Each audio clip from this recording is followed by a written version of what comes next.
Benji Cole, son of Al Cole from CBS Radio and host of the syndicated talk show, People of Distinction. The talk that gives you an in-depth view of some of the most dynamic, intelligent, and successful people on the planet. Run to our website, alcoleenterprises.com for more info. Email me at benji@alcoleenterprises.com if you'd like to get involved with what we have going. And as always, please continue to like and follow our broadcast because People of Distinction is a nationally and internationally syndicated show because of listeners like you. Our shows are available across all major podcast distributors as well as YouTube. And if you keep following, we're going to continue to put out the content. We appreciate the support. Continue to like and follow and sit back and strap in because on the line with us today, we have the impressive Melvin Schoenberg.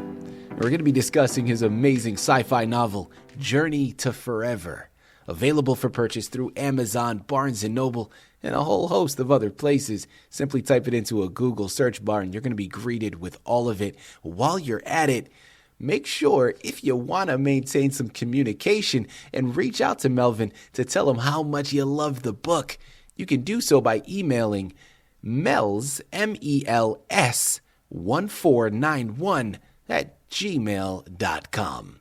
And I quickly want to point out the fact that Melvin was brought to our network by one of the best publishing firms in the business. Of course, I'm talking about Citi of Books. So for my writers out there who have gone through their process and now you need help moving the masterpiece you developed, look no further than Citi of Books, people, because this is exactly what they specialize in. And you're going to want to head on over to citiofbooks.com so that their fantastic team is going to be able to help you do just that. And listen, it is a true pleasure to have Melvin here on the line. His book, Journey to Forever, is a nonstop page turner, people. It is a sci-fi novel filled with a magnificent journey, something that is entertaining to no end, really showcases perseverance, the strength of the human spirit in the face of adversity, but it also incorporates astronomy. It's filled with so much pieces of information that Melvin was really interested in throughout his life. He's incorporated into this novel, and I know a lot of you out there are going to be just as entertained and just as interested in it as well. And listen, at the end of the day, he's the man of the hour. He's going to be able to articulate everything much better than I ever could. Sit back and strap in. Melvin, first and foremost, welcome to People of Distinction, and thank you very much for being a guest. How are you doing today, sir? I'm doing great, and thank you for having me. Well, listen, it is a true pleasure to have you here, Melvin. We're thoroughly looking forward to this, man. Your book is remarkably entertaining, as I mentioned in the top of the show, so we're looking forward to this discussion. Without further ado, take it away. Tell us about your background, what inspired you to write it. Take it away, Melvin. I'm Melvin Schoenberg, born in the Bronx, two brothers. Father was a pharmacist, and I worked at his pharmacy while running errands and playing chess with him when things were a little slow. Later, I read, when I was 7 years old, a book about the nature of the sun and the amount of coal that the sun's energy would be equivalent to. And the book had a bunch of zeros running across the pages for 3 or 4 pages, and I was incredibly overwhelmed by the thought. Later, I studied, went to Bronx High School of Science, and went on to City College, where I was involved in engineering and mathematics, but was very disheartened and disillusioned by all my comrades who were very often going along with the Vietnam War structure that was, and I switched majors into political science, where I started to be interested in Africa as a place which was unfolding.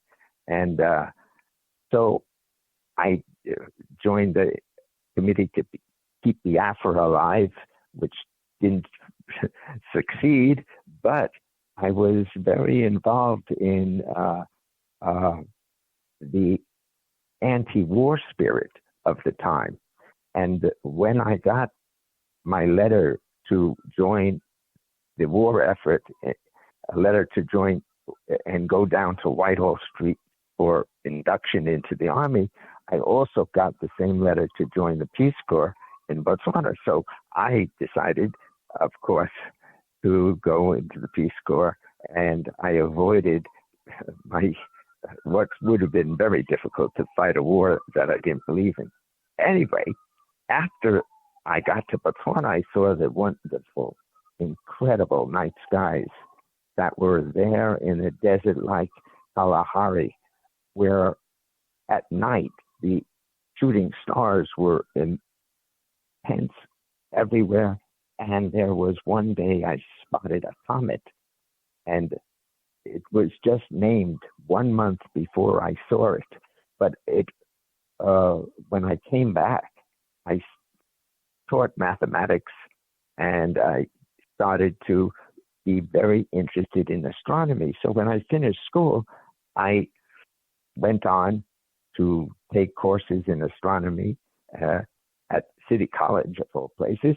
And then when COVID hit, I decided that I would use the time, a year and a half, to write a book.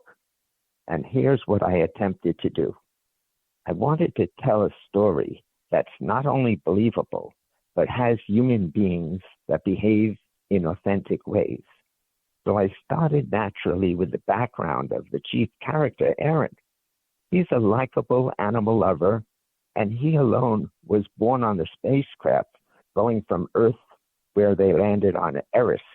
All the other cadets were born on Eris from a group of highly motivated scientists who educated their children, to continue their lifelong goal of finding extraterrestrial life. Now, Aaron is the one chosen to write the account of their journey, and hence the saga that is being told is a set of logs and his thoughts. By recounting my own drives, interests, and curiosity through Aaron, I made the community of travelers into a band of ambitious cadets on an exciting astronomical journey that would unfold in unpredictable ways. First, I had to blend the astronomy of future space travel with the science that exists today. I tried to tell the story of science and its achievements that have not yet been accomplished, but when they are referred to many times in the manuscript, the viewer starts to feel at home and starts accepting these as reality. It was as if I was mimicking H.G. Wells. The reader also gets to be familiar with the nature of the adventure. I'm also had to make it psychologically real. So when a death occurs, it strikes the cadets very hard, as if they never had that experience with funerals, except maybe in a movie. In addition, I had to turn my reader's attention to romance and love between the group, as this was a group of 20-year-olds, and it wouldn't ring true to be normal not to have infatuations, flirtatious affairs, and love. Also, theirs was a journey to fulfill the survival of mankind, and so they take life and its continuity very seriously. So, as Tina Turner said, what's love got to do with it?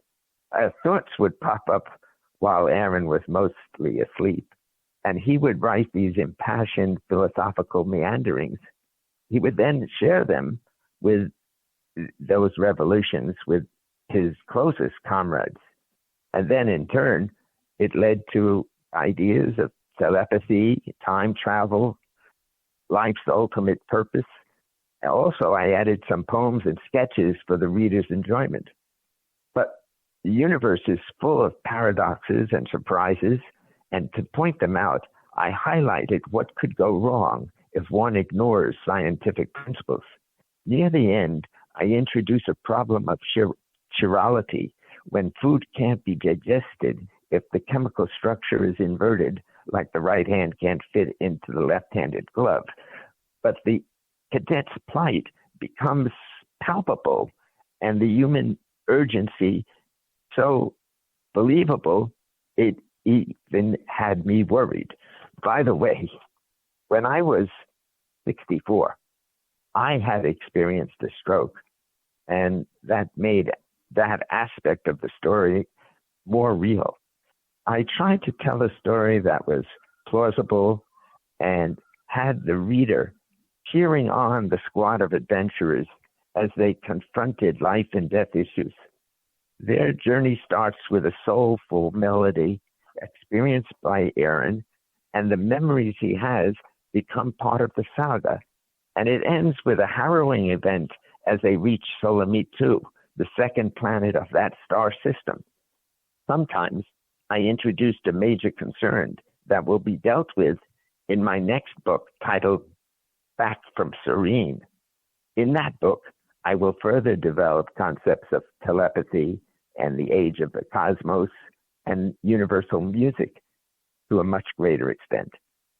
For me, I found it very enjoyable to play with many scientific problems such as velocity, instant communication, time travel, space, and life. What a trip I had. I only hope the readers have an equally fascinating excursion. And so I just want to have all of my readers feel that they can enjoy this book on many different levels.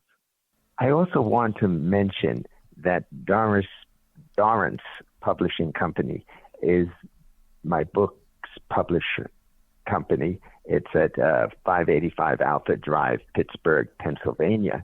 So although City of Books has been very helpful in its publicity of the book, my own publisher is Dorrance Publishing Company.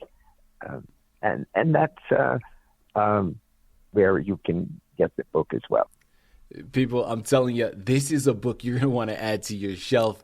As he's mentioned, in addition to the publishing company, you got Amazon, you got Barnes & Noble. There's a lot of other places. Like I mentioned, type it into a Google search bar, and you're going to be greeted with all of them. The book is called Journey to Forever by Melvin Schoenberg.